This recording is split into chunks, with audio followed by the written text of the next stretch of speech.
YSR Congress party అధినేత AP CM YS Jagan bus యాత్ర అప్రతిహతంగా కొనసాగుతోంది.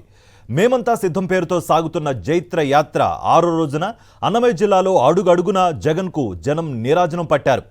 మదనపల్లిలో జరిగిన బహిరంగ సభలో సీఎం జగన్ మాట్లాడుతూ ఈసారి ఎన్నికల్లో డబుల్ సెంచరీ కొట్టాల్సిందే అని పార్టీ కార్యకర్తలకు దిశానిర్దేశం చేశారు. 175 అసెంబ్లీ సీట్లు, 25 ఎంపీ సీట్లు మనం గెలవాల్సిందే అని స్పష్టం చేశారు జగన్.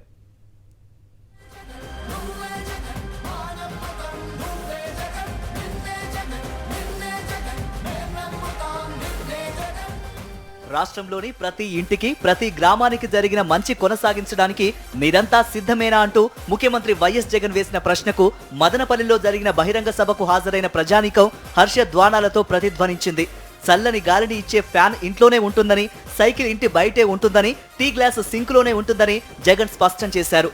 ఈసారి రాష్ట్రంలోని 175 అసెంబ్లీ స్థానాలు, 25 ఎంపీ స్థానాల్లో ఒక్కటి కూడా తగ్గడానికి వీల్లేదని జగన్ అన్నారు. చేసిన మంచిని ప్రతి గడపకు వివరించి 175 అసెంబ్లీ స్థానాలకు 175 అసెంబ్లీ స్థానాలు, 25 ఎంపీ స్థానాలకు 25 ఎంపీ స్థానాలు, ఎక్కడా ఒక్క సీటు కూడా తగ్గేందుకే వీల్లేదు. డబుల్ సెంచరీ కొట్టేందుకు 200కు 200 కొట్టేందుకు మీరంతా కూడా సిద్ధమేనా అడుగుతాను. విశ్వసనీయతకు అర్థం చెబుతూ గడిచిన 58 మాసాలుగా పాలన చేస్తున్నామని, ప్రజలకు మంచి చేస్తున్న తనను ఒంటరిగా ఎదిరించలేక గుంపులు గుంపులుగా కలిసి తోడేళ్ల మంద వస్తోందని జగన్ అన్నారు. వాళ్ళ జెండాలు జతకడుతూ ఉంటే తాను మాత్రం ప్రజల గుండెల్లో గుడి కడుతున్నానని చెప్పారు. అధికారం కోసం గుంపులుగా తోడేళ్లుగా జెండాలు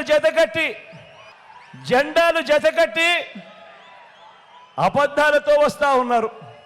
జెండాలు జతకట్టడమే వారి పని, ప్రజల గుండెల్లో గుడి కట్టడమే మీ జగన్ చేశాడు కాబట్టి అని కూడా ఈ సందర్భంగా గర్వంగా చెప్తా ఉన్నా.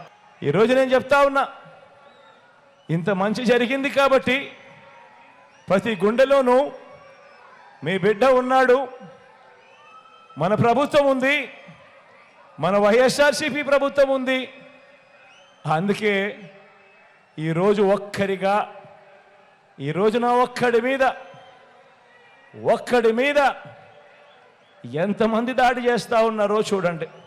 తాను ప్రజలకు మంచి చేయడం వల్లనే ఒంటరిగా పోరాడలేక అందరూ కలిసి వస్తున్నారని, 99 మార్కులు తెచ్చుకున్న వాడితో 10 మార్కులు వచ్చిన వాడు పోటీ పడగలడా, పాస్ అవ్వగలడా అని వైఎస్ జగన్ ప్రశ్నించారు. 99 మార్కులు తెచ్చుకున్న స్టూడెంట్ పరీక్షలకు భయపడతాడా అని అడుగుతా ఉన్నాను. అటువైపున గతంలో వాళ్ళు పరీక్షలు రాసినప్పుడు 10 మార్కులు కూడా తెచ్చుకోని స్టూడెంటు పరీక్ష పాస్ అవుతాడా అని అడుగుతా ఉన్నాను.